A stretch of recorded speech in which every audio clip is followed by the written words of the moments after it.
നമ്മൾ പ്രാർത്ഥിക്കാനല്ല വന്നത്, അത് മാത്രം നോക്കിയാൽ മതി. ആൾക്കാർ എന്ത് ചെയ്യുന്നു, ആൾക്കാർ ക്രൗഡഡായി നിൽക്കുന്നുണ്ടോ, അതൊന്നും നമുക്ക് അറിയേണ്ട ആവശ്യമില്ല. നമ്മളിവിടെ വന്ന പേർപ്പസ് എന്താണോ അത് കഴിഞ്ഞിട്ട് നമ്മൾ തിരിച്ചു പോകുമെന്ന് പറഞ്ഞു. അങ്ങനെ ഇവിടെ വന്ന് നമ്മൾ ആദ്യത്തെ ഉടമ്പടി എടുത്ത്, മാർച്ചിലാണ് ഉടമ്പടി എടുക്കുന്നത്. ക്ലാസ്സിന് കയറി, അവിടെ അച്ഛൻ്റെ സംസാരം ഉണ്ടായിരുന്നു. അപ്പോൾ അതെല്ലാം നമുക്ക് ഭയങ്കര ക്ലിയറായിട്ട് കേൾക്കാനില്ല, കാരണം ഒത്തിരി ആൾക്കാരുണ്ട്. അന്നൊന്നും ഞങ്ങൾ ശരിക്കും അന്ന് വന്ന ദിവസം ഞങ്ങൾക്ക് അറിയില്ലായിരുന്നു ഈ ആളുകൾ ഇത്രയും ക്രൗഡഡായി നിൽക്കുന്നത് എന്തിനാണ്. ഒരു പൂരത്തിനുള്ള ആൾക്കാർ സത്യം പറഞ്ഞിട്ടുണ്ട്, പക്ഷെ ഇത് എന്തുകൊണ്ട് എന്നുള്ളത് ഞങ്ങൾക്ക് അറിയണ്ടായിരുന്നില്ല.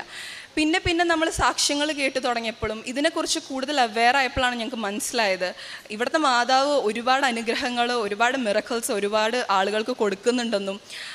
അത് ഈ പറഞ്ഞ പോലെ നമ്മുടെ കഴിവ് കൊണ്ടല്ല. അച്ഛൻ എപ്പോഴും, ഇവിടുത്തെ ജോസഫ് അച്ഛൻ എപ്പോഴും റിപ്പീറ്റ് ചെയ്ത് പറയുന്ന പോലെ നമ്മുടെ കഴിവുകൊണ്ടല്ല, ദൈവത്തിൻ്റെ കൃപ കൊണ്ടാണ് ഇതെല്ലാം കിട്ടുന്നതെന്ന് പറയുമ്പോഴും തുടക്കത്തിൽ ഭയങ്കര വിശ്വാസക്കുറവായിരുന്നു. പിന്നെ ഞങ്ങളുടെ ഓൺ ലൈഫിൽ ഓരോ കാര്യങ്ങൾ വരാൻ തുടങ്ങിയപ്പോഴാണ് ഞങ്ങൾക്ക് മനസ്സിലായത് ഹൗ പവർഫുൾ ഇവിടുത്തെ മാതാവേഴ്സ് ആൻഡ് ഇവിടുത്തെ ഡിവോട്ടീസ് ആണെങ്കിലും എത്രത്തോളം ടൈമും എഫേർട്ടും എടുത്താണ് ഓരോരുത്തരും ഇങ്ങോട്ട് ഒരുപാട് ദൂരത്തു നിന്നാണെങ്കിലും ഇങ്ങോട്ട് വരുന്നതെന്നും മനസ്സിലാക്കാൻ തുടങ്ങിയപ്പോൾ ഞങ്ങൾ ഓർത്തു ഞങ്ങളുടെ ഈ ചെറിയ എഫേർട്ടൊന്നും ഒന്നുമല്ല,